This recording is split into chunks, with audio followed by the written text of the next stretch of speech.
수련회를 지금 진행 중에 있고, 오늘도 수련회입니다. 계속적으로 지금 연합 수련회를 하고 있는데, 오늘도 동일하게 거룩한 주일을 맞아서 하나님께서 또 어린이 주일, 어버이절 우리 통합해서 오늘 할 텐데요. 하나님께서 동일한 은혜를 줄 줄 믿습니다. 뜨거운 은혜의 열기가 또 오늘 이 시간 또 이 장소까지도 미침을 통해서 정말 다시 한번 우리가 은혜 아니면 살아갈 수 없다라고 고백하는, 하나님이 가장 기뻐하는 고백을 우리가 올려드리게 될 줄 믿습니다. 어떻게 보면 오늘 설교는 주의 길을 예비하는 가장 강력한 설교일 수 있어요. 여러분들이 아마 그러면 내가 기대하는 그런 설교인가? 그런데 너무 시시한 설교 아닌가라고 생각할 수도 있을 거예요. 아니요. 그런데 하나님이 가장 기뻐하는 설교고 여러분의 신앙의 최고의 목표가 되어야 할 설교이기도 합니다. 그리고 여러분들이 오늘 패러다임의 전환을 맛보면서 다시 한번 성경적으로 정의 내릴 수 있는 그러한 개념이기도 하고 또 우리가 그런 주제이기도 하죠. 좀 후에 말씀드릴 텐데요. 우리가 어떻게 보면 교회 안에서 잘못 오용되어지고 또 이게 좀 변질된 의미들이 많아요. 하나님께 속한 단어고 하나님의 성품의 단어인데 우리가 경건이라는 단어도 우리가 계속 지금 경건 시리즈를 하면서 경건이라는 것이 단순히 착하게 사는 게 아니잖아요. 거룩이라는 것이 단순히 우리가 도덕적이고 윤리적인 최고의 높은 차원의 삶의 경지에 이르고 그런 삶을 살아내는 것이 아닙니다. 우리가 알다시피 선이라는 개념, 경건이라는 개념은 반드시 예수님을 믿는 것에서부터 시작합니다. 믿습니까? 예수님 안에 있는 그분의 속성들이고 세상의 그 어떤 것도 경건을 흉내낼 수는 있지만 선의 모양은 있을 수 있지만 능력은 절대로 경험할 수 없는 것이에요. 그래서 우리가 예수님을 믿는 것이 선이고 예수님을 믿는 것이 경건이에요. 거기에서부터 선과 경건이 출발한다는 사실을 믿으십시오. 그리고 진짜 경건을 이루어가는 삶, 선을 이루어가는 삶은 그분의 뜻을 알고 뜻대로 행하는 믿음, 삶이 바로 경건이고 선이다. 믿습니까? 제가 말씀드리고 싶은 것은 세속적인 일반적인 그러한 의미를 우리가 지향하고 우리가 다시 한번 성경적인 의미를 하나님 안에서 찾아내야 되는 것이죠. 이게 굉장히 중요한 의미가 있어요. 그래서 여러분들이 오늘 어떤 설교를 하냐? 바로 겸손에 관한 설교입니다. 너무 어마어마한 주제인가요? 엄청난 설교예요. 여러분들이 아마 충격을 받을 수 있는 설교고 내가 이제껏 잘못 알아왔구나. 제가 그냥 물어볼 수 있어요. 겸손이 뭡니까? 라고 말하면. 우리가 세상 사람들도 겸손한 사람을 참 좋아합니다. 그죠? 교만한 사람보다 겸손한 사람을 좋아하고 우리가 세상의 속담에도 변은 익을수록 고개를 숙인다라고 하죠. 그래서 우리가 자신을 낮추고 머리를 조아리고 뭔가 그렇게 어떤 행태들 또 그런 일반적인 통념들 위 안에 있어요. 저는 근데 세속적인 관점으로 일반적인 어떤 그런 사전적인 정의에 세속적인 관점에서 여러분들 겸손을 정의하자는 게 아니에요. 이것은 완전히 패러다임의 전환을 맛볼 수 있고 완전히 여러분들이 성경적으로 이 하나님의 성품을 정의할 때는 정말로 세상에 정의할 수 없는 그러한 정의가 오늘 나올 수 있어요. 세상에선 정의할 수 없어요. 왜? 그들은 예수님을 모르기 때문에 그래요. 그들은 하나님의 말씀을 모르기 때문에 겸손이 무엇인지를 모르고 겸손을 말하고 있는 거예요. 그래서 이 거룩한 단어, 이 겸손이라는 정의를 여러분들에게 오늘 말씀드리고 싶어요. 여러분, 제가 세상적으로 일반적으로 우리가 겸손을 얘기할 때도 참 그런 사람들을 좋아하지만 또 그런 착한 사람들이 구원을 받는 것이 아니잖아요. 우리가 세상에 겸손하다고 해서 선하다고 해서 세상에서 말하는 경건하다고 해서 구원과 상관이 있습니까? 중요한 건 우리 교회 단세의 목적은 뭐냐면 구원받는 것이잖아요. 겸손이 왜 필요하냐면 구원에 이르는 길이기 때문이고 우리가 세상 지혜가 틀린 것도 하나님 오는 지혜는 구원에 이르는 지혜이기 때문에 그래요. 구원과 밀접한 연관이 있기 때문입니다. 믿습니까? 이것이 뭐랄까 실질적으로 중요한 문제이기도 합니다. 여러분, 요새는 그런데 또 겸손한 사람이, 저는 이제 일반적인 의미에서 얘기를 좀 말씀드려요. 겸손한 사람들이 많이 좀 손해를 보죠. 겸손한 사람들은 좀 영악하고 간교한 사람들에게 참 많이 당하는 것 같아요. 그리고 이용당하기도 쉽고요. 또 우리가 지나친 겸손을 요새는 많이 안 좋아해요. 당당한 사람을 좋아하고, 조금은 거만해 보이기도 하지만 자기 피할 시대에 뭔가 지나친 겸손을 낮은 자존감으로 해석하는 사람도 굉장히 많아졌습니다. 요새는 자기 피할 시대고, 요새 MZ세대 보세요. 얼마나 남에게도 피해를 주지 않지만 자기의 어떤 이속도 챙기면서 굉장히 뭐랄까 눈치 보지 않고 당당한 세대임을 제가 많이 확인을 합니다. 참 우리 애들은 참 겸손을 하고 우리 교회 우리 중고등부를 보면 참 착하고 겸손하기도 한데, 그냥 우리가 말하는 그것조차도 겸손하다는 의미는 제가 말하는 세상적인 의미에서 겸손을 쓴 것이고요. 문제는 뭐냐면 하나님 보시기에 겸손해야 됩니다. 믿습니까? 이걸 오늘 우리가 알아야 되는 거예요. 저는 그래서 여러분들에게 오늘 이 겸손을 제대로 성경적으로 정의를 하고 싶어요. 겸손이 뭔가, 그래서 여러분들이 겸손이 뭔가라고 얘기했을 때 겸손은 바로 이러이러하다라고 얘기할 수 있는 그러한 시간이 됐으면 좋겠어요. 여러분, 겸손은요, 우리가 딱 한마디로 말하면 하나님의 성품의 용어입니다. 있습니까? 누가 겸손의 본으로 모범으로 오셨습니까? 예수님이 바로 나는 겸손의 왕이다 그러면서 주님이 이렇게 말씀하셨어요.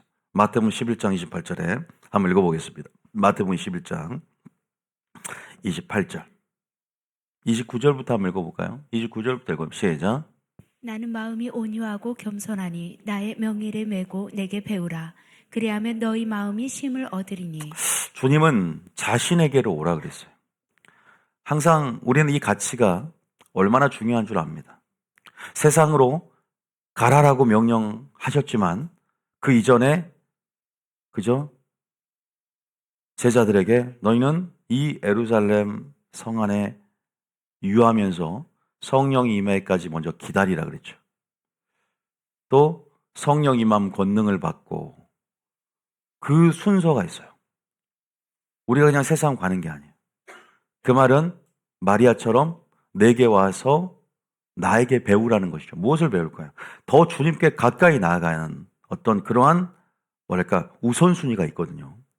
왜냐하면 우리는 배우고 또 주님의 것을 전해야 되기 때문에 성령을 받아야 되는 거예요. 내 힘으로 갈 수 없기 때문에 성령을 받아야 되는 거예요. 주님 안에 지식을 전해야 되기 때문에 주님께 먼저 와야 되는 것입니다. 믿습니까? 그래서 마르다의 열심보다 마리아의 영성이 먼저인 것이죠. 마리아가 예수님 발치에 앉아서 성령을 받은 것이에요. 그 발치에 앉아서 말씀을 받은 거예요. 그 오순절날 십계명을 받은 것처럼 성령을 받은 사건은 동일하게 50일째 되는 날 성령을 받는 것과 십계명을 받는 것은 같은 의미로 우리가 얘기할 수 있는 것이죠. 그래서 마리아가 그 발치에 앉아서 받은 것은 성령이고 말씀이에요. 우리는 먼저 예수님께 나아가야 됩니다.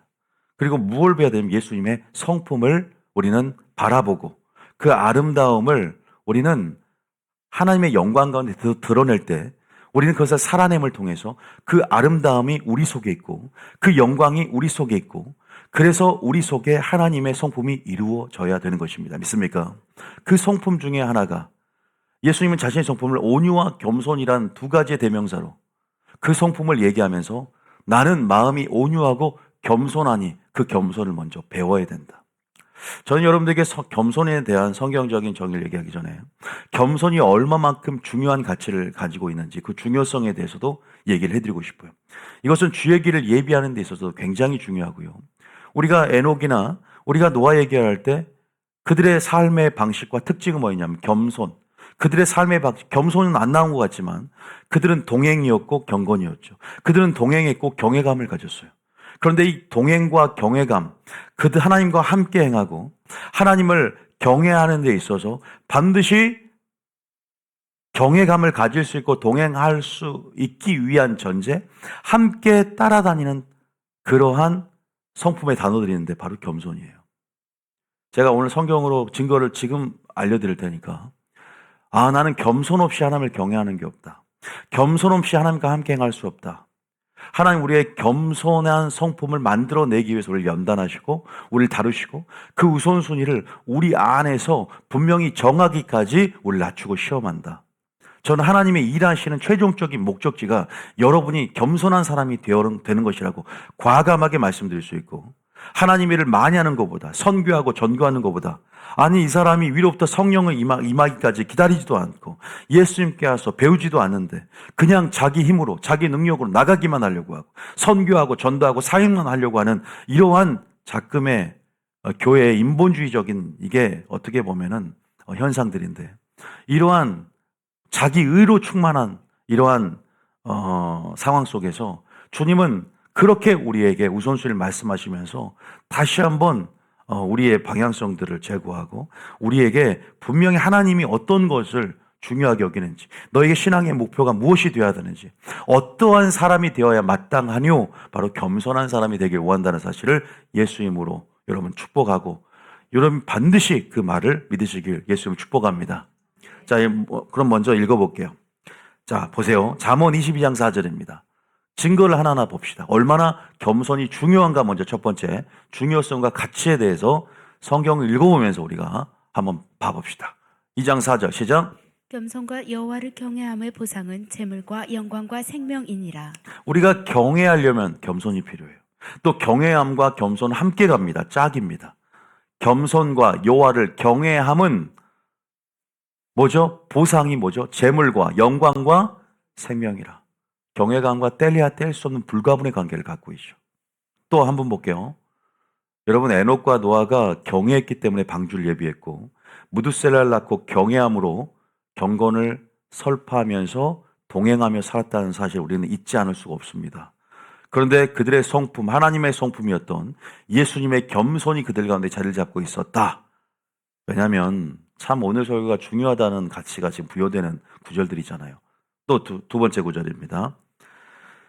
미가서 6장 8절입니다. 알지만 겸손이 나오는지 봅시다. 시작. 사람아, 주께서 선한 것이 무엇임을 내게 보이셨나니 여호와께서 내게 구하시는 것은 오직 정의를 행하며 인자를 사랑하며 겸손하게 내 하나님과 함께 행하는 것이 아니냐. 노아는, 에녹은 하나님과 동행했습니다. 300년을. 그런데 겸손이 필요한 거예요. 겸손하게 하나님과 동행하는 거예요. 믿습니까? 이게 하나님이 요구하는 것이다. 저는 아직 겸손에 대한 성경적인 정의도 말씀 안 드렸어요.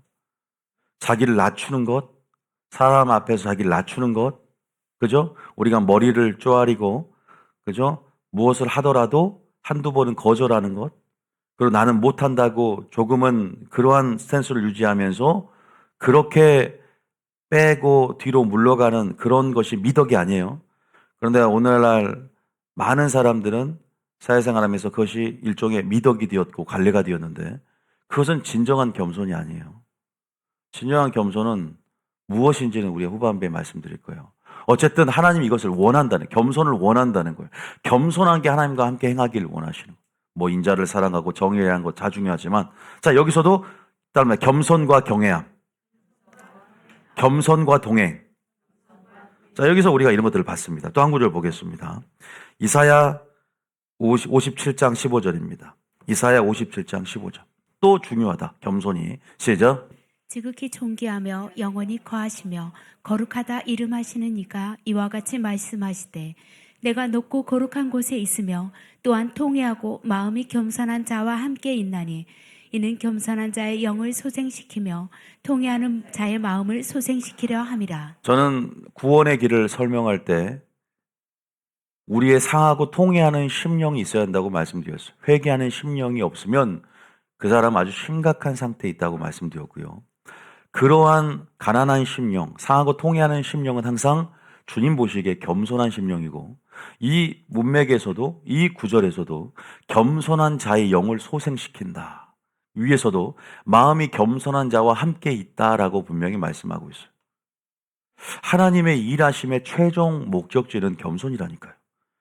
여러분들은 무엇을 할까가 아니라 어떤 사람이 되어야 마땅하뇨라는 그러한 명제 안에서 나는 어떠한 사람이 되어가고 있는지에 대해서 나는 얼마만큼 예수님을 닮았고 나는 얼마만큼 예수님께 와서 예수님을 배우고 있는가.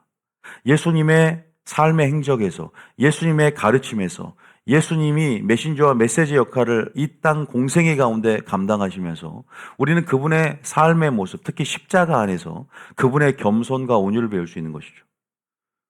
그분은 케노시스, 자기를 제한했고 신성을 억제했고 사람과 같이 되었습니다. 자기를 낮췄습니다. 그 이유가 뭐냐면 하나님 말씀에 순종하여 뜻대로 복종하여 십자가에 달려 돌아가셨다. 우리는 이런 주님의 어떤 영적인 행적, 또 우리가 이런 크다란 주님의 치적 안에서 주님의 성품들을 그분의 말과 행실을 찾아볼 수 있거든요. 그분의 모든 삶의 모든 한 절 한 절이 우리에겐 본이 되고 모범이 되지 않습니까? 그런데 그거를 총체적으로 두 가지 성품으로 우리에게 알려주는 거예요. 바로 겸손과 온유다는 것이에요. 십자가는 겸손과 온유다는 거예요. 그분의 공생애는 겸손과 온유라는 것이고, 겸손과 온유는 그런 겸손의 의미는 좀 더 성경적으로 공격적으로 들어갈 수 있어요. 그냥 낮추고 이런 식의 어떤 유한 차원으로만 우리가 일반적으로 정의할 수 있는 것이 아니라 겸손 그 자체는 온유와 매 한 가지의 성품이고 겸손은 하나님의 성품의 거룩한 단어요. 그분의 성품의 중심에 있는 그래서 마귀의 성품이 그 중심에 교만이 있듯이 완전히 교만과 겸손은 상반된 개념을 갖고 있는 것이죠. 그런데 겸손 없이 얼마나 많은 하나님의 일이 자행되고 있는지 몰라요. 참 그래서 하나님 마르다의 섬김을 헌신을 보시면서 빠져있다는 거예요.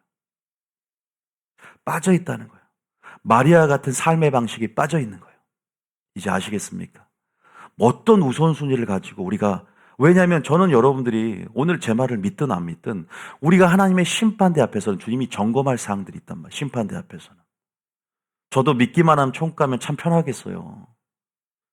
그냥 교회 생활하고 교회 다니고 천국 간다 그러면 편하게 생활하겠어요. 그냥 설교도 10분만 하고. 아니, 나도 편해요 그러면. 저도 편하다고요. 여러분보다 제가 편해요. 나도 서 있는 게 힘들어요. 안 그래도 몸이. 저는 지금 몸 상태가 안 좋습니다. 그런데도 서 있는 게 쉽지 않지만 성령이 붙잡으셔. 그래도 여러분들에게 구원의 길을 제시하기 위해서 말씀드리는 것이고 그런 부분 안에서 하나님의 심판대 앞에서 적어도 그날 담대함과 확신을 가지려면 여호와는 지식으로 무장하고 담대함과 확신 가운데 설 수 있고 믿습니까? 이 땅에 살면서도 여러분이 모르잖아요? 그럼 그 모르는 영적 무지를 통해 마귀가 틈을 타고 들어온다. 마귀에게 보호하심을 받고 하나님 앞에 담대함을 얻기 위해서 하나님을 아는 것으로 무장해야 되는 거예요. 믿습니까? 영적 무지는 여러분 마귀가 귀신같이 알아요. 아, 얘 하와처럼 정말로 하나님의 참된 하나님의 성품을 의심하게 만들고 말씀의 진정성 정말 의심하게 만들어서 막 꼬시는 거예요. 약점을 밀고 들어와. 영적 무지가 무지한 사람들이 자신의 밥이 되고 그들을 완전히 사로잡으려고 지금 교회 안에 가만히 들어와 있다는 거예요. 그래서 여러분들이 오늘 기대를 하셔라. 지금 아직 얘기 시작도 안 했지만 그래도 우리가 초반부에 겸손이라는 것이 이것은 단순한 미덕 차원을 넘어서 하나님의 성품의 단어, 예수님의 성품이구나. 하나님의 속성이구나. 하나님의 영광이구나. 하나님이 먼저 드러내셨고 우리 가운데 드러내길 원하는 신부의 영광이구나. 야, 이것은 경외감과 이것은 하나님의 함께함과 같이 가는 단어들이네. 그럼 나는 겸손 없이 경외했네. 나는 겸손 없이 하나님과 함께하려고 했네. 나는 겸손이라는 것을 최고의 가치, 나의 신앙의 목표로 삼지 않았네. 저는 사람을 세울 때 겸손이 빠지면 아무리 기름 부음이 강력하고 은사가 그냥 하나님이 너무나 많은 걸 주셔서 영안이 열어져도 절대 세울 수가 없습니다. 왜냐하면 아무리 기름 부음이 강력하고 아무리 귀신을 쫓아내고 강력해도요. 겸손이 없으면 그 교회는 언젠가는 무너지게 돼 있어요. 여러분, 겸손이 이렇게 중요합니다. 지금 보세요. 겸손한 자의 영을 소생시키고 하나님의 은혜가 오는 것들을 볼 수 있어요. 그럼 과연 겸손한 자에게만 은혜가 있느냐? 오늘 어린이 주일이기 때문에 겸손에 대한 주제인 것이고 오늘 어린아이라는 것은 어린아이들에게만 설교하는 것이 아니라 어린아이 같이 된다는 것은 내 속사람이 강건해지는 것이 어린아이 같이 되는 것이에요. 속사람이 강건한 사람의 가장 큰 특징이 바로 뭔지 아세요? 겸손입니다. 반대가 뭔지 아세요? 지옥의 중심부 교만이에요. 우리가 이런 식으로 접근해 보면 겸손이라는 어떤 용어에 대해서 정말로 충격적인 어떤 정말로 패러다임의 전환을 맛볼 수 있는 그러한 설교가 되고 어떤 정말로 내 삶의 변곡점이 정말 시작되어지는, 왜냐하면 신앙의 목표가 새롭게 설정되니까. 주님 보시기에 무엇이 아름다운가? 신부가 겸손할 때 아름다운 것이고. 자, 한번 봅시다. 베드로전서 5장 5절입니다. 베드로전서 5장 5절 시작. 젊은 자들아 이와 같이 장로들에게 순종하고 다 서로 겸손으로 허리를 동이라. 하나님은 교만한 자를 대적하시되 겸손한 자들에게는 은혜를 주시느니라. 우리는 은혜 아니면 살아갈 수 없다고 했지만 어떤 자에게 은혜를 주냐? 그냥 신앙생활 별로 하기 싫은 사람들은 십자가에서 우리에게 은혜를 줬다, 이게 땡이에요. 은혜를 구하지도 않고. 그럼 도대체 은혜를 받았던 사람이 한 번 구원이 영원한 구원이라고 하는 사람들은 왜 기도하는 거예요? 은혜를 이미 받았다면서. 우리는 은혜를 세교거리로 만들고 불강력적인 은혜라를 주장하는 칼빈교리에 취한 사람들은 불강력적인 교리이기 때문에 하나님의 은혜를 우리는 막을 수 없기 때문에 죄를 지어도 우리를 성도들을 견인한다면 천국으로. 그러면 뭐 어떤 동기부여가 되나 싶어요. 어차피 천국 가는데 하나님의 은혜를 막을 수 없다면. 그런데 성경은 하나님의 은혜를 세격고로 만들 수 있고 십자가에서 가장 큰 은혜의 시작점으로 좋지만 지금도 은혜를 주기 원하시거든요. 또 우리로 하여금 은혜를 구하기를 원해. 계속 은혜를 갈망하기를 원해요. 그런 자에게 은혜를 주시는데 이러한 갈망하는 심령, 은혜를 사모하는 심령이 겸손인 줄 믿으시길 축복합니다. 그래서 은혜를 구함을 통해서 우리가 나가야 되는데 어쨌든 여러분 겸손한 자들에게 은혜를 지속적으로 공급하십니다.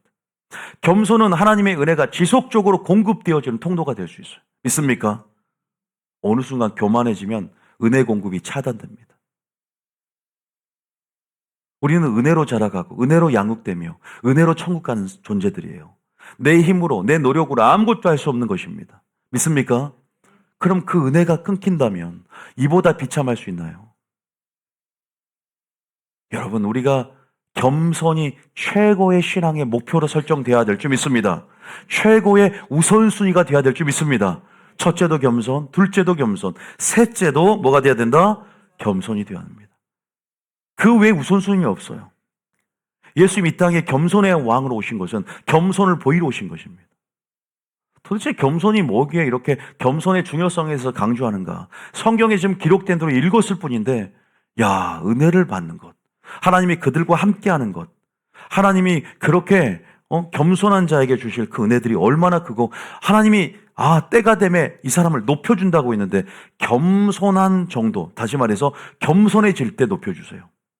그러니까 그 말은 역으로 말하면 우리가 하나님 우리를 연단하시는 목적이 뭐냐면 우리를 낮추시는 거예요. 낮추고 시험하사 우리가 연단되어지고 하나님의 어떤 세상의 용광로 속에 정련되어지고 절연되어진 이유가 뭐냐면 결국 정금 같은 믿음으로 나온다는 것은 바로 겸손의 믿음이 되는 거죠. 그래서 겸손은 곧 우리의 믿음과 일맥상통하는 동의어입니다. 믿습니까? 그다음에 겸손은 믿음이다. 진짜 믿음이에요. 우리를 겸손한 사람이 되기 위해서 우리를 정련하시고 재련하시고 연단하셨구나. 그런데 나는 그걸 모르고 매일 연단을 당하는데도 어떤 사람이 되어야 마땅하냐는 생각 안 하고 기도만 한 거야. 기도를 했으면 겸손으로 바뀌어야 되는데, 찬양했으면 겸손한 사람을 바꾸고, 설교를 들었으면 겸손이라는 목적을 설정해야 되는데 목표가 설정이 잘못되니까 겸손은 작은 것으로 치부해버리고 어떤 일을 할 것인가에 너무 포커스가 맞춰져 있어요. 그러니까 내 힘이 잔뜩 들어가. 수영을 하는데 힘이 들어가면 뜨나요? 아니죠. 저는 지금 주의 길을 예비하는 설교는 세례 요한처럼 당신은 흥하였고 나는 쇠하리라. 겸손의 왕을 위해서 겸손의 아이콘으로 이 세례 요한은 은사 사역 안 했어요. 기름 부음 사역 안 했다고요. 그냥 회개를 선포하면서 주의 길을 예비했습니다. 믿습니까? 오직 예수님을 높였다고요. 하나님의 뜻을 높였다고요. 자기의 뜻이 아니라 하나님의 뜻을 높였다는 얘기예요. 믿습니까? 우리가 어떠한 겸손한 자가 되어야 되는가? 그런 겸손한 자에게 하나님은 뭘 주길 원한다? 은혜를 주길 원하십니다. 또 때를 따라 보세요. 6절에 읽어보세요. 6절에 베쪽 5장 6절 읽어보세요. 그 다음 절에 나와 있네. 시작. 그러므로 하나님의 능하신 손 아래에서 겸손하라. 때가 되면 너희를 높이시리라. 왜 여러분이 지금도 하나님께서 하나님의 때가 좀 길어지고 있느냐? 왜 지금도 인내하고 있어야 되느냐? 좀 더 빨리 겸손을 목표로 설정하고 겸손의 가치를 크게 보면서 하나님의 성품으로 계속 하나님의 선한 일에 준비되는 그릇이 된다면 하나님은 한꺼번에 부을 준비가 돼 있다. 믿습니까? 적어도 겸손이라는 목표가 나의 최고의 우선순위와 가치로 설정이 돼 있어야 되는 거죠. 저는 그 겸손에 대해서 말씀을 드리고 싶은 것입니다. 자, 그러면 이제 본격적으로 겸손을 성경적으로 정의해 드리겠습니다. 겸손이 무엇이냐? 세상적, 세속적, 일반적인 관점의 정의를 지향하고 성경은 뭐라고 말하고 있고 또 하나님의 성품의 단어인 겸손이 무엇인가? 저는 쉽게 접근을 해보겠습니다. 지옥 중심부의 특성 또 속성이 교만이라면 교만을 정의할 때 우리는 역으로 겸손의 정의를 잘 유추하고 잘 그 개념을 정의할 수 있을 것입니다. 겸손은요, 하나님의 관계 속에서 나오는 영적인 산물입니다. 아까 제가 선이 되었던, 경건이 되었던 하나님의 성품의 단어잖아요. 이 성품이 우리 속에 이루어지려면 어디로 가야 되냐? 하나님의 관계로 들어가야 돼요. 믿습니까? 그래서 예수님이 내게 와서 내게 배우라고 했죠. 아시겠죠? 우리는 책을 읽어서 겸손하게 되는 것도 아니고 개인의 노력으로 수행해서 겸손해지는 것도 아니에요. 세상에 말하는 자기를 그냥 낮춰서 자기 어떤 타고난 기질이 남 앞에서 잘 말 못하고 한두 번 빼보는 미덕, 그런 차원이 이글수록 고개를 숙이는 게 아니라는 거예요. 당당해도 겸손일 수 있고 때로는 교만 같은데 겸손일 수 있어요. 제대로 배워야 돼요. 그리고 그 겸손을 하나님이 원하신다는 것, 그 겸손의 가치를 우리가 받고 제대로 정의를 해보자. 자, 일단 겸손은 누구로부터 배운다? 예수님으로부터 배운다. 다시 읽습니다. 마태복음 11장 28절 29절. 자, 마태복음 28장 28절 29절. 마태복음 11장 읽어주세요. 시작. 29절만 읽어도 되겠습니다. 시작. 나는 마음이 온유하고 겸손하니 나의 멍에를 메고 내게 배우라. 그리하면 너희 마음이 쉼을 얻으리니. 나는 마음이 온유하고 겸손하다. 물론 우리가 낮춘다는 개념도 겸손을 포함할 수 있습니다. 세상에서 말하는 일반적이고 세속적인 정의의 겸손도 다 포괄적으로 포함해서 우리는 겸손의 의미를 우리가 설명할 수 있어요. 딱 구분해서 세속적인 의미는 겸손은 틀리다라고 말하는 것이 아니라 거기엔 오류를 빼고 또 거기를 포괄적으로 포함해서 성경적으로 다시 한번 정해보자는 거죠. 우리가 사람 앞에 낮출 수도 있어요. 근데 진짜 겸손은 하나님과 말씀 앞에 자기를 낮추는 것입니다. 믿습니까? 그냥 맹목적으로 사람 앞에 낮추며 머리를 쪼아리는 것이 아니에요. 하나님 말씀 앞에 저자세를 취하면서 낮춘다는 것은 결국 그분의 말씀에 뭐 할까요? 복종한다는 의미겠죠. 믿습니까? 자, 우리가 성경적인 의미는 결국 모든 것들이 순종과 연결이 돼 있는 거예요. 자, 일단 봅시다. 자, 우리는 어쨌든 항상 저는 친밀한 얘기를 참 많이 합니다. 거룩한 산 꼭대기를 날마다 우리가 목표로 삼고 그 산 꼭대기는 바로 예수님 자신입니다라고 말씀드렸어요. 지성소는 바로 언약궤가 있고 언약궤의 실체는 예수님이라고 말씀했어요. 그래서 우리는 지성소로 나아가야 된다. 거룩한 산 꼭대기에 올라가야 된다. 우리는 신앙의 목표가 예수님이 되어야 되고 그것은 바로 하나님의 뜻 그 자체다. 그래서 더 가까이 내게로 오라. 더 하나님 안에 더 가까이 올수록 그분의 뜻과 완전한 연합을 이루는 것입니다. 믿습니까? 이것은 신앙에 있어서 마리아의 영성을 얘기하는 것이죠. 더 예수님의 심장박동을 들으며 예수님 발치 앉아서 예수님의 눈을 바라보며 말씀을 듣는 행위는 바로 이것 자체가 신의 산 꼭대기에 영광을 보았던 모세의 위치와 동일한 것이고 이것이야말로 지성소 안에서 신방에서 사랑을 나누는 행위를 얘기를 하는 것입니다.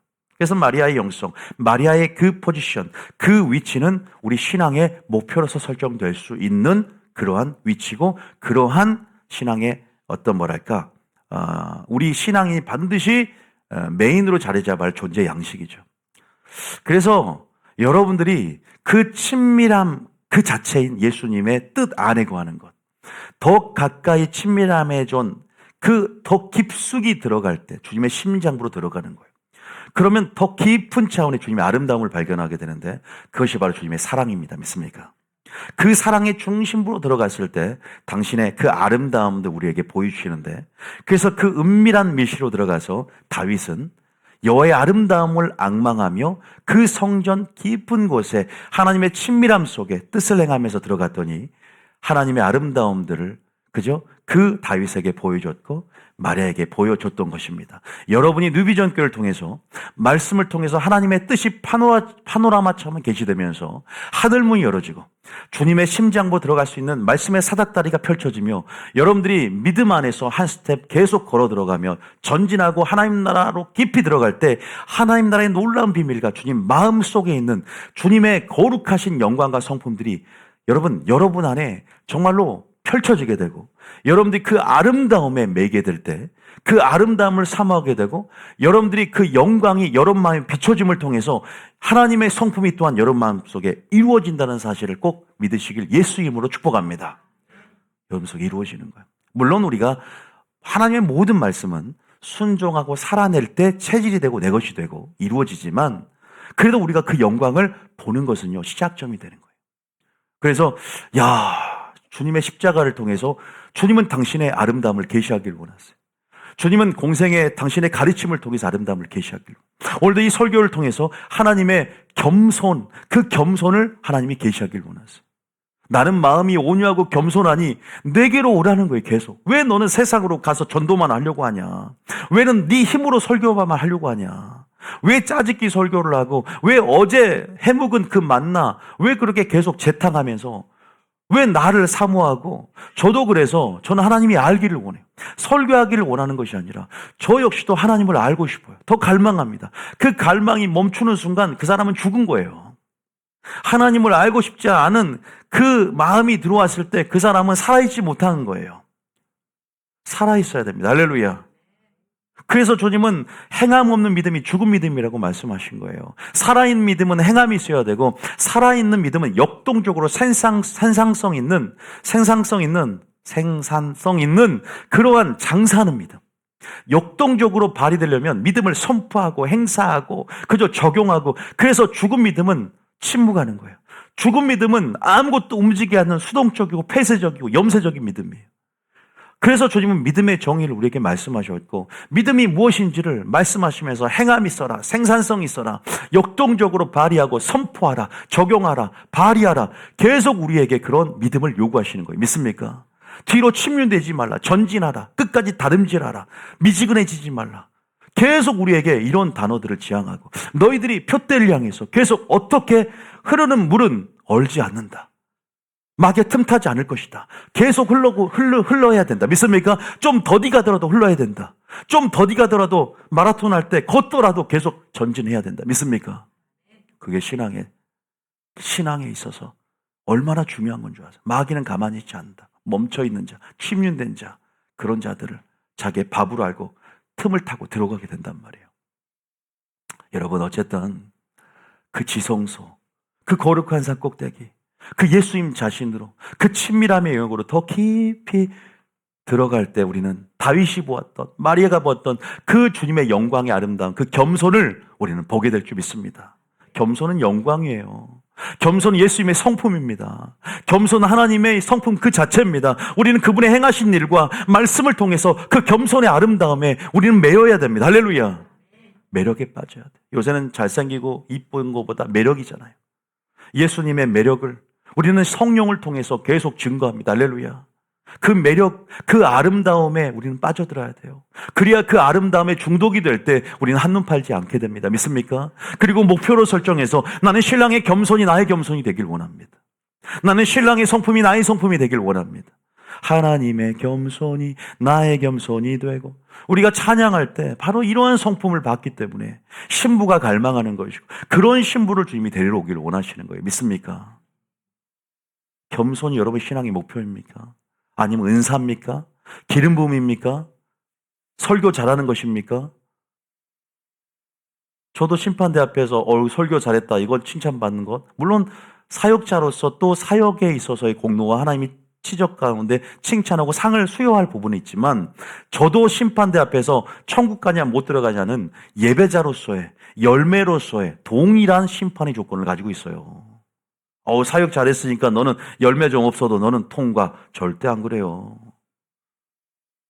그래서 제가 항상 하는 말이, 저도 성도 되길 원합니다. 그래서 많은 사역자들이 속고 있는 거예요, 지금.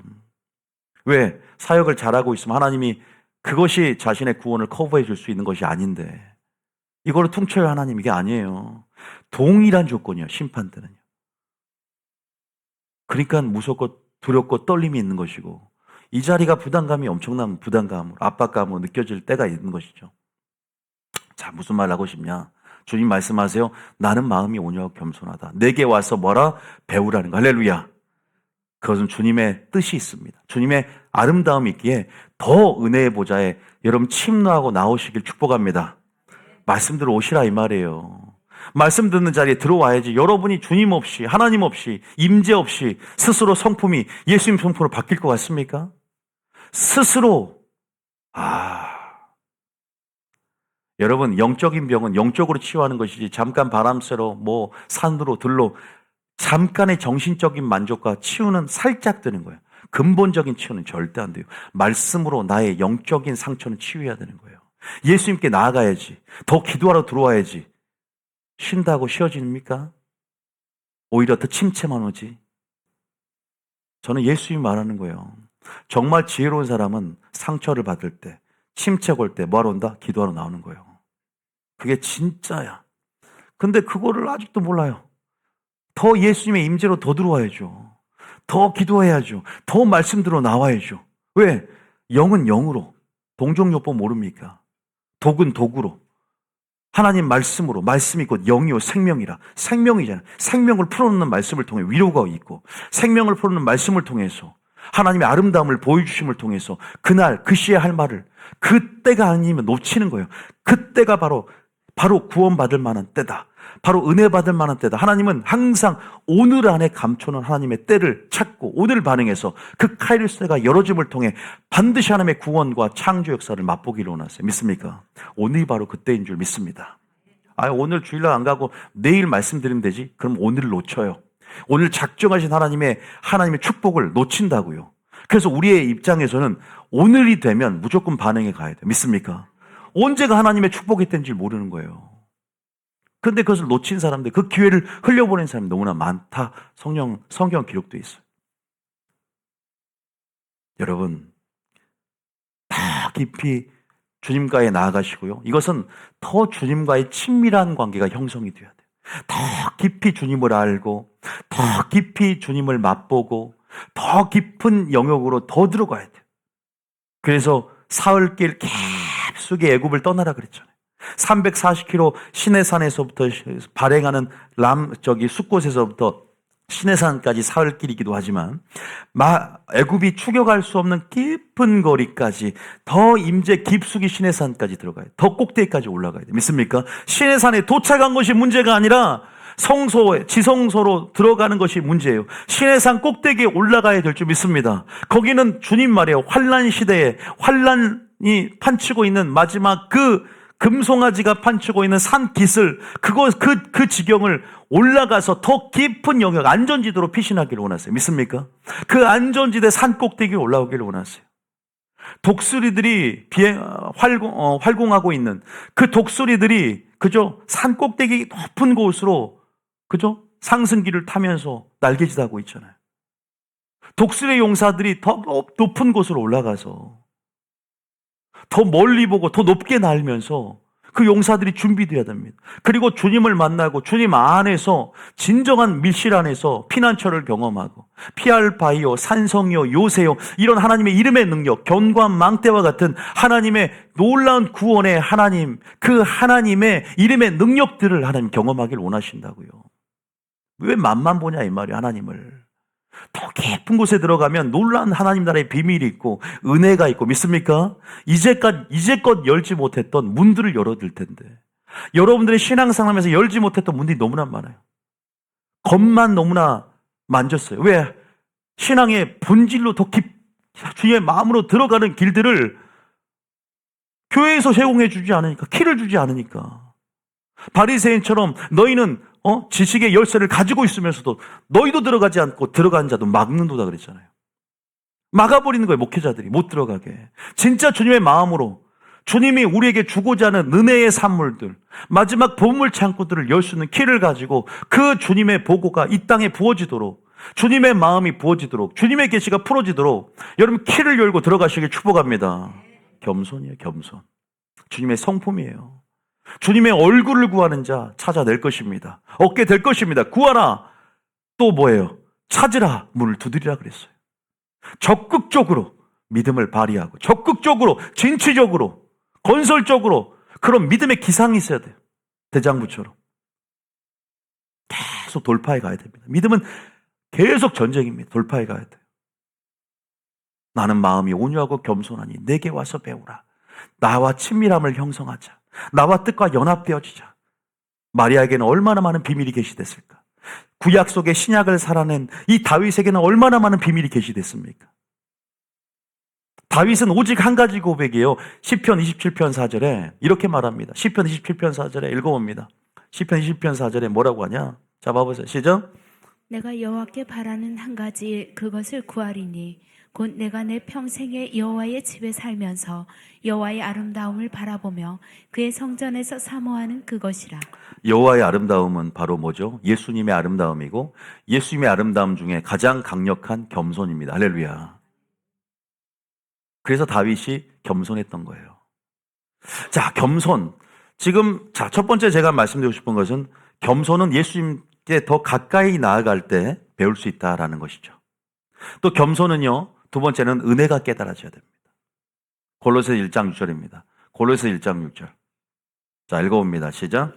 이 복음이 이미 너희에게 이름에 너희가 듣고 참으로 하나님의 은혜를 깨달은 날부터 너희 중에서와 같이 또한 온 천하에서도 열매를 맺어 자라는도다. 우리가 열매를 어떻게 맺냐면 바로 은혜가 깨달아져야 되는 거죠. 어쨌든 우리가 은혜라는 것은 하나님 우리에게 행하는 일도 될 수 있고, 말씀이 열어져야 되거든요. 말씀이 깨달아졌어요. 그래요. 하나님의 사랑을 알게 됐고, 또 하나님의 성품을 알게 됐어요. 그 성품을 알게 되니까 그 성품이 반영되어서 성령의 열매를 맺는 것이거든요. 그래서 어떤 사람은 하나님의 은혜를 딱 깨달으면 빚진 자의 심령이 돼요. 또 은혜를 깨달으면 어떻게 해요? 무익한 종으로서의 자세를 가지게 돼요. 다 뭐예요? 당연히 은혜에 합당한 삶을 살아내는 그 삶의 자세가 겸손이라는 양식으로 살아나게 될 수밖에 없어요. 그래서 이 사람은 겸손하다 그러면 항상 이 사람의 은혜가 있는 사람, 은혜를 받았기 때문에, 은혜를 깨달았기 때문에, 여러분 그 은혜를 깨닫기를 예수님을 축복합니다. 은혜를 깨달은 사람이 돼요. 자, 어떤 은혜냐? 여러분, 자, 일단은 정리해 볼게요. 첫 번째는 예수님께 가까이 가야 된다. 두 번째는 은혜를 깨달아야 된다. 그래서 빚진 자의 심령이 되어서 100데나리온은 빚진 자를 용서하는 1만 달란트의 은혜를 깨달은 자만이 형제를 용서하는 것처럼, 또 은혜를 깨달은 자만이 무익한 종으로서 마땅히 하여야 할 일을 하는 그런 바로 순종하는 종의 자세로서 하나님의 일을 감당하는 것처럼, 이러한 겸손의 모습으로 우리가 만들어질 수 있는데, 겸손이라는 것,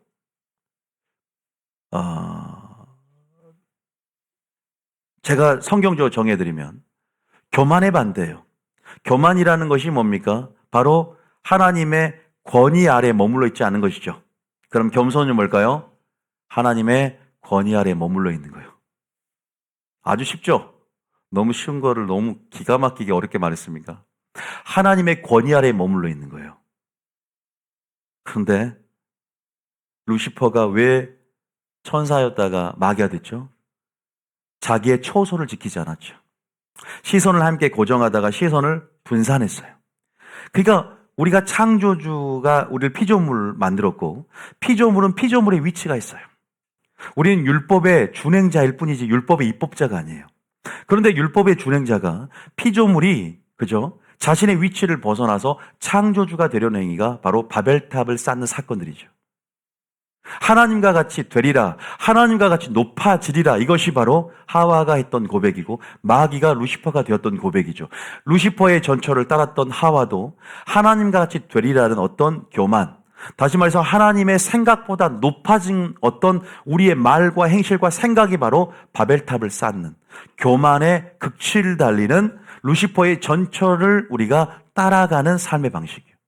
무슨 말이냐? 우리는 주님이 설정해 놓은 대로 지정하신 만나를 먹고 우리는 주님이 설정하신 기준대로 살아가는 삶입니다. 할렐루야.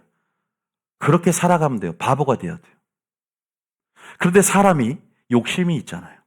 교만 때문에 루시퍼의 전철을 따라가고 자신의 처소와 자신의 위치와 자신의 어떤 합법적인 지위를 벗어나서 불법으로 들어가려는 그러한 교만과 욕심이 우리 안에 있는 거예요. 욕심 때문에. 높아지고자 하고. 믿습니까? 이러한 교만의 정말로 제대로 된 성경적인 정의를 우리가 알게 되면 자연스럽게 겸손을 알게 되고 겸손과 권위가 연결되어 있다는 것을 알게 됩니다. 세상 사람들은 몰라요. 왜? 세상의 존재의 주인이 자기 자신이야. 이 세상의 주인공은 나야 나 그러죠. 찬양이 아니라 노래도 가요도 있잖아요. 주인공은 나야 나 그러면서 자기가 뭔 주인공이야? 예수님이 주인공이지. 믿습니까? 예수님이 주인공이 우리는 십자가가 뭐야? 항상 들으면 듣기 싫어. 어떤 사람. 왜? 맨날 죽음이야. 나는 죽고 예수로 산대. 나는 없어지고 예수가 나타난대. 내 보좌에 내가 앉으면 안 되고 하나님이 앉아야 돼. 내 뜻은 죽고 하나님의 뜻만 서야 된대. 십자가를 지고 남은 고난을 채워야 된대. 항상 부정적인 거죠. 제자도에게는 좁은 문 좁은 길이야. 핍박을 받는데 예수 믿기 싫다. 믿지 마세요 그러면. 그러나 믿지 말란다고 기도원이 떠난다고 해서 떠나면 그것처럼 또 바보는 없어요. 신앙이 목회자 가라면 갑니까? 자신이 하나님과 관계 속에서 가치를 보면 그 가치 가운데 이것이 내가 있어야 할 자리인지 살 수 있는 자리인지 아니면 떠나야 할 자리인지 스스로가 판단할 수 있는 것이죠. 우리는 영생의 말씀이 죽게 있사오니 내가 네게로 가리까는 고백이 있어야 될 줄 믿습니다. 주님의 임재를 사모하셔야 돼요. 내가 겸손을 배울 수 있는 자리는 예수님과 하나 되는 자리입니다. 믿습니까? 친밀함으로 말씀 더 깊숙이 들어가야 돼. 하나님을 아는 것으로 무장해야 된다면 이 말입니다. 하나님의 영광을 적어도 말씀을 통해서 깨달음 가운데 볼 수 있어야 되고 하나님의 아름다움이 열어져야 돼. 여러분 가운데 그 성품이 한 번도 안 열어졌다. 하나님의 사랑이 깨닫지 못했다. 하나님의 공의의 성품이 계시되지 않았다. 열어지지 않았다. 절대로 여러분 속에 하나님의 성품이 이루어지지 못해요. 은혜를 깨달은 날부터 열매를 맺는다면서요. 자, 다시 말합니다. 지옥의 중심부에 교만이라는 성품이 자리 잡습니다. 마귀는 교만 그 자체입니다. 루시퍼는 교만한 삶의 방식으로 더 에너지를 얻고 더 교만과 욕심이 우리 사람 속에 겉사람의 속에 중심에 자리 잡은 것은 이것은 마귀의 주관을 받는 거예요. 여전히 우리는 겉사람과 속사람의 싸움이 있어요. 날마다 속사람이 겉사람을 지배하면서 우리는 성령의 지배를 받는 이 속사람이 겸손을 무장으로 어린아이 같은 심령이 되어 우리의 삶의 존재의 주인으로 자리 잡아야 될 줄 믿습니다. 그래야 삽니다. 계속 겸손의 기조를 유지하셔야 돼요. 속사람이 늘 강건해야 돼요. 할렐루야. 늘 영적 전쟁에서 승리해야만이 속사람이 자리를 잡고 성령 안에서 충만 가운데 겸손해질 수 있다는 거예요. 속사람이 관건이에요. 여러분, 우리의 권위는 바로 말씀입니다. 믿습니까? 우리의 권위는 바로 하나님입니다. 우리는 하나님보다 하나님의 생각보다 높아질 수 없어요. 자, 고전 10장 2절입니다. 고후 10장 2절. 자, 고후 10장 2절 3절 읽어볼까요? 자, 죄송합니다. 고후 2장 3절부터 시작. 고후 10장 3절. 시작. 우리가 육신으로 행하나 육신에 따라 싸우지 아니하노니 우리의 싸우는 무기는 육신에 속한 것이 아니요 오직 어떤 견고한 진도 무너뜨리는 하나님의 능력이라. 모든 이론을 무너뜨리며 하나님 아는 것을 대적하여 높아진 것을 다 무너뜨리고 모든 생각을 사로잡아 그리스도에게 복종하게 하니. 모든 생각을 사로잡아서 누구에게 복종한다? 예수님께 복종해야 됩니다. 여러분, 제가 여러분들을 적은 말로 권하여 그리스도가 되게 하려는 것도 아닙니다. 성령의 생각이고요. 또 적은 말로 권하여 그리스도인 되면 더 좋고요. 정말로 그리스도인인가? 정말로 하나님의 생각들로 다 점철되어지고 완전한 하나님의 생각에 자기를 이루며 완전한 하나님의 뜻으로 다 무장하기를 원합니다. 그러나 믿음의 분량이 다 천차만별이에요. 깨달은 사람도 있고 깨닫지 못하는 사람이 있고요. 우리의 생각이 완전한 영의 생각이 되고 그리스도의 생각이 되어서 우리 모두가 하나를 이루면 좋겠죠. 그런데 여러분 생각해 보세요. 내가 이것을 못 받아들이겠다는 사람도 있잖아요. 내 상처 때문에 저것을 내가 용서를 못하겠다. 다 각각의 사정들이 있는 것이죠. 그래서 하나가 될 수 없는 거예요. 그러나 여러분들이 각자가 성령과 은혜로 말미암아 노력해 가셔야 돼요. 믿습니까? 그리스도의 생각보다 높아지지 않고, 다시 말해서 예수님이 우리의 본이 됩니다. 예수님이 기준대로 살아가려고 우리 모두가, 우리 전 성도가 그 기준대로 살아가려고 부단히 애써야 돼요. 주님은 그 자세를 겸손이라고 말하고 싶어 하세요. 여러분들이 하나님의 권위 아래에 머물러서 피조물은 피조물답게, 율법의 준행자는 준행자답게 그렇게 사람 앞에서가 아니라 말씀 앞에 자신을 낮추면서, 하나님 앞에 자신을 낮추면서 말씀과 그리스도께 복종하는 삶, 할렐루야. 말씀과 그리스도께 순종하는 삶, 자신의 뜻이 있는 것이 아니라 하나님의 뜻만이 내 삶 가운데 완전히 드러나는 삶이 겸손입니다. 할렐루야. 내 뜻이 드러나지 않는 삶이죠. 그것이 목적이 있는 거예요. 그것이 기름 부음을 받는 것보다, 그것이 설교하고 선교하고 전도하고 사역하는 것보다, 여러분, 그것이 전제되는 그릇이고 깨끗한 그릇이고 그것이 하나님이 원하시는, 그래서 주님은 마리아처럼 그렇게 하나님의 성품으로 무장되기 위해서 하나님의 뜻이 있는 나에게 와서 배우라고 했죠. 하나님의 말씀을 배울 때 하나님의 성품이 숨겨져 있어요. 살아내는 자 그 성품을 보게 되고 그 성품을 맛보게 되고 이루어지게 된다. 할렐루야. 모든 생각을, 나의 이론과 나의 생각과 나의 철학과 나의 사상과 나의 경험과 나의 지식이 어떤 생각의 판단의 기준이 아니죠. 하나님의 말씀, 바벨탑을 쌓지 말고 하나님 말씀의 권위 아래 머물러 있는 것. 교만은 한 끗 차이예요. 벗어나면 불법이야. 권위 아래 머물러 있으면 하나님이 태초에 사람을 만들 때 설정해 놓은 그 선이 있단 말이에요. 예수님께서 우리에게 말한 내가 너희를 사랑한 것 같이라는 그 기준선을 넘어서면 불법이 됩니다. 불법을 넘어가면 마귀가 합법적으로 역사해서 여러분을 사로잡을 것입니다. 교만한 자를 하나님은 대적한다 그랬어요. 겸손한 자에게 은혜를 주신다고 했다고. 겸손과 여호와를 경외함의 보상, 겸손과 겸손하게 하나님과 함께 행하는 것이 아니냐. 뜻이 완전히 주님께 굴복되어지고 말씀과 하나님 앞에 자신을 낮추는 것이, 할렐루야. 사람 앞에 낮추면 인본주의 뱉게 돼요? 더 됩니까? 신본주의 스탠스는 말씀과 하나님 앞에 자신을 낮추면서 자기를 그 어떤 대상 앞에 놔두느냐, 말씀 앞에 복종하는 삶, 하나님 앞에, 하나님의 생각 앞에 더 큰 생각, 높은 생각을 품어서 자기 뜻을 관철하게 되어서 율법의 입법자처럼 행하지 말라는 것이죠. 야고보서 4장 11절. 야고보서 4장 11절입니다. 읽어주세요. 시작. 형제들아 서로 비방하지 말라. 형제를 비방하는 자나 형제를 판단하는 자는 곧 율법을 비방하고 율법을 판단하는 것이라. 내가 만일 율법을 판단하면 율법의 준행자가 아니요 재판관이로다. 그죠? 12절 시작. 입법자와 재판관은 오직 한 분이시니 능히 구원하기도 하시며 말하기도 하시느니라. 너는 누구이기에 이웃을 판단하느냐?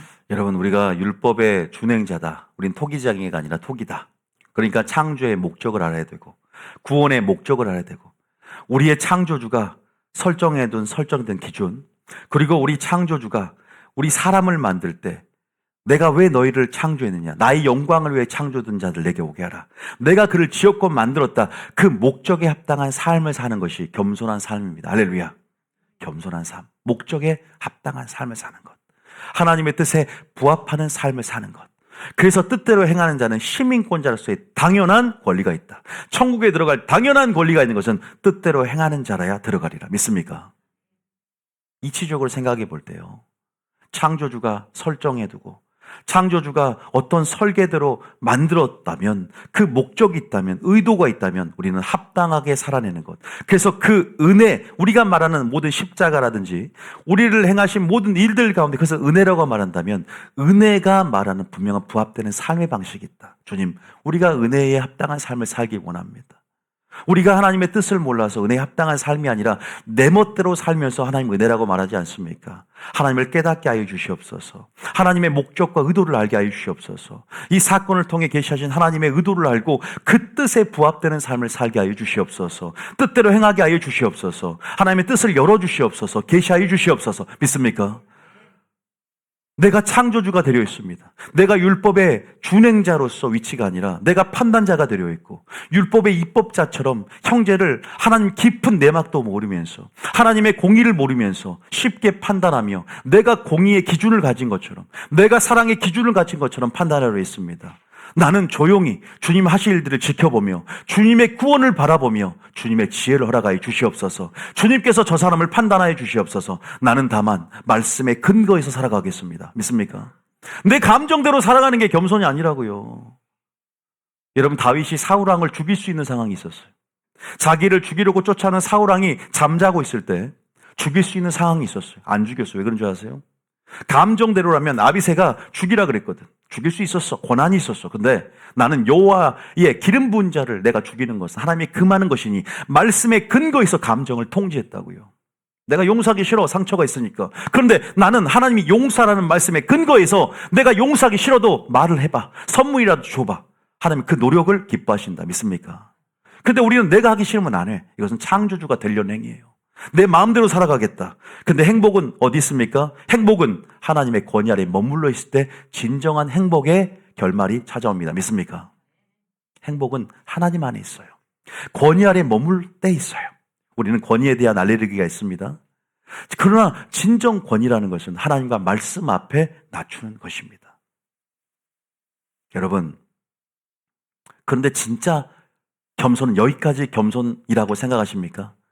더 깊이 들어가는 겸손은요, 여러분, 제가 하나님이 위임된 권세 앞에서도 하나님의 나라의 방식, 일하시는 경영하는 방식을 깨닫기 때문에 그 모든 일들 가운데 또 그런 하나님의 일들 앞에서 순종하고 복종하는 삶도 진정한 겸손이다. 왜요? 하나님과의 관계 속은 겸손하게 다 할 것 같지만 하나님은 사람을 통해 일하시고 사람을 세우며 하나님은 기름 부어서 특별히 직임을 주시고 당신의 일들을 이끌어나가는 이 하나님 나라의 일의 특성의 방식이 있어요.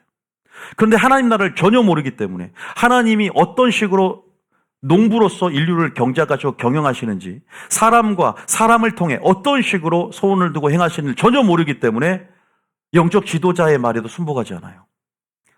교회 안에서의 질서, 하나님 나라 안에서의 질서와 권위 아래서도 그 권위와 질서 안에서 순복하는 태도를 지닐 때 서로에게 유익이 되며 그것들이 하나를 이루며 온전히 하나님 행하시는 수신호를 받고 온전한 목표를 향해 나갈 수 있는데 거기에서 다 무너져 버려요.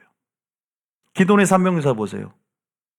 하나님과 관계 속에서 일과 사명에 다 합격을 했어. 물가 테스트 합격을 했는데 결국 기드온이 너희는 나만 보고 내가 하는 대로 따라오되 내가 항아리와 그 다음엔 나팔과 빈 항아리와 횃불을 들고 이제는 적진으로 가자 할 때 무슨 비성적이고 비논리적인 창을 만들어야지 왜 이렇게 비논리적으로 싸우려고 그러지? 그러나 기드온을 신뢰하고 여호와의 칼이여 여호와를 위하여 기드온을 위하여 하면서 영적 지도자를 신뢰하고 존중하면서 그렇게 겸손한 자세로 하나님을 신뢰하고 말씀을 신뢰하는 그 연속선상에서 영적자를 신뢰할 때 일이 완성되어지고 그 결말 가운데 승리를 맛볼 텐데 여기서 실패해버리는 거예요. 300용사로 뽑혔는데도 지도자와 함께 일하는 법을 몰라요. 교회 안에서 질서에서는 하나님과 관계는 뛰어난 것 같이 보이지만 그것은 가짜가 되는 거예요. 왜? 보이는 형제를 사랑하지 않고서는 보이지 않는 하나님을 사랑할 수 없느니라. 결국 내가 하나님을 사랑하고 충성한다는 모든 겸손에 있어서의 증거는 행함에 있고 네 공동체 안에서의 나와의 관계, 또 영적 지도자와의 나의 관계, 이웃과의 나의 관계를 통해서 증명되어지는 것입니다. 근데 쉽지가 않아요. 그 겸손이라는 것이. 그래서 주님께서는 베드로전서 5장 5절에도 아까 우리가 말했지만 교회 안에서 뭐라고 합니까? 베전 5장 5절에. 베전 5장 5절.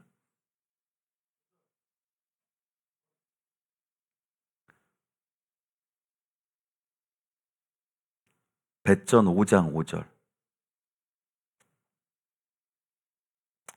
졸면 안 된다, 방송팀은.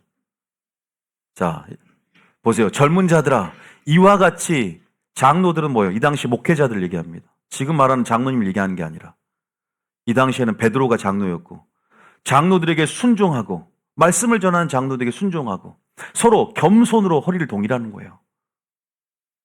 여기서 뭐예요? 영적 지도자들에게 순복하라는 거예요.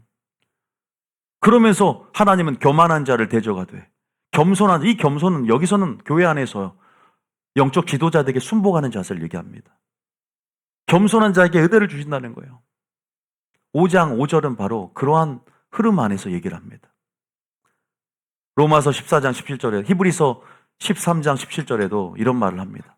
히브리 13장 17절에도 읽어봅니다. 시작. 너희를 인도하는 자들에게 순종하고 복종하라. 그들은 너희 영혼을 위하여 경성하기를 자신들이 청산할 자인 것 같이 하느니라. 그들로 하여금 즐거움으로 이것을 하게 하고 근신으로 하게 하지 말라.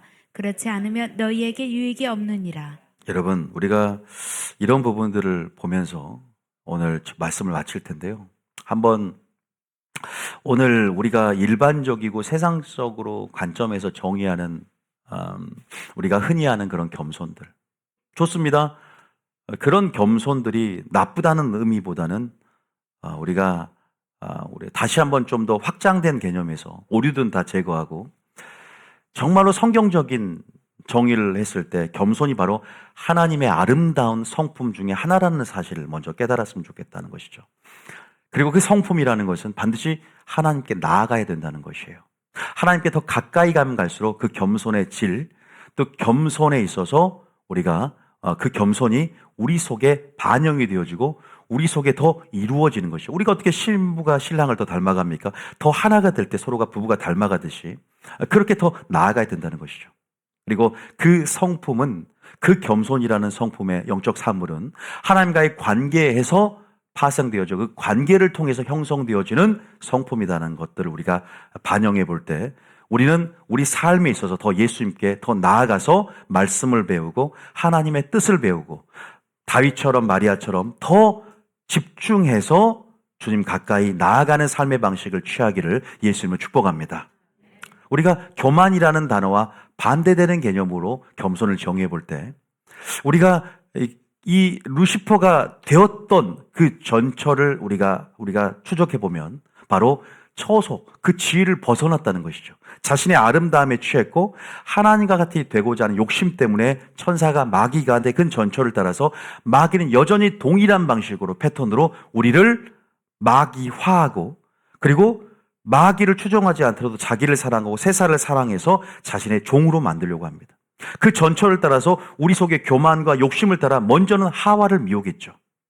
여러분, 하나님의 뜻으로 무장하지 못했고 예수님과 더 깊은 친밀함에 거하지 못했던 하와가 전신갑주 잊지 못했을 때 그 부분으로 찾아 들어가서 그 연약한 약점을 밀고 들어가서 마귀가 부추김을 통해서 하나님과 같이 되리라는 그 성품을 계속 교만을 부추기니까 이제는 그 욕심에 이끌려서 죄를 짓게 되는 것이죠. 무슨 말이냐면 우리는 겸손한 자가 되려면 창조의 목적을 깨달아야 되는 것입니다. 구원의 목적을 깨닫고 왜 창조주가 우리를 이렇게 어떠한 의도와 목적을 가지고 우리를 설계했고 이 위치에 두셨는가. 그래서 우리는 성경 전체를 통해서 내가 너의 행복을 위해서 이 말씀을 주었다는 신명기 10장 13절 말씀에 근거해서 우리는 말씀 안에 예수님 안에 있을 때 가장 안정되고 행복하고 왜냐하면 우리 믿는 자는 이것이 합법적인 영역이기 때문이다. 물고기는 물속에 있어야 되는 거예요. 가지는 포도나무 안에 거야 돼요. 믿습니까? 우리 나무는 뿌리를 깊게 샘 곁에 두어야 되는 것입니다. 공급, 생수의 근원인 주님 자신으로부터 많이 성령을 공급받고 우리는 열매를 맺을 수 있기 때문에 우리의 이런 존재, 분명한 실존적인 우리 영적 존재로서의 분명한 자기 정체성의 확립과 우리가 분명히 하나님을 떠나서는 아무것도 할 수 없는 존재라는 분명한 의식들이 우리 안에 있어야만이 진정한 겸손의 문으로 들어갈 수 있는 것이다. 믿습니까? 우리가 이런 것들을 생각해 보면서 단순히 사람 앞에만 낮추지 말고 하나님과 말씀 앞에 자신을 낮추며 말씀에 하나님의 뜻에 죽기까지 복종하시기를 예수님으로 축복합니다. 그리고 우리가 하나님이 공동체를 주셨고 또 영적 지도자를 주셨어요. 여러분들이 이런 하나님 나라의 질서와 권위 아래서 권위 얘기가 나왔기 때문에 진정한 더 깊은 차원의 하나님이 원하는 겸손을 얻으려면 마치 모세와 아론을 네가 누구간데 대적하느냐 이런 나의 이름을 멸시하는 것이라고 했기 때문에 하나님의 일하시는 방식은 하나님은 대언자, 하나님은 대리자, 하나님은 그래서 사람을 창조도 아담을 대리자로 세워서 만물을 다스리고 정복하는 사명 우리에게 모두가 준 것처럼 사람을 통해 일하시는 분이다. 그래서 우리는 보이지 않는 보이는 사람, 보이는 영적 지도자, 그 이면에 역사하시고 주권을 갖는 하나님의 총체적인 구속사를 진행하시는 총감독의 의도를 깨달아야 돼. 사람을 추종하라는 게 아니에요. 사람을 높이라는 소리 아니야. 영적 지도자를 높이라는 소리가 아니에요. 서로의 유익과 마귀에게 틈을 주지 않기 위해 서로가 복종하고 존중하고 신뢰하는 차원의 그러한 관계가 되어야 되는데 이러한 부분에서 서열을 나누자는 게 아니란 말이에요. 내가 얼마만큼 겸손하느냐. 그 겸손을 지금 하나님 필요로 하고 그렇게 인도하는 자에게도 순종하고 복종하는 그러한 겸손한 자에게 하나님은 큰 은혜를 주시고 때가 되면 높이는 놀라운 승진들을 허락하실 줄 믿습니다. 겸손하세요.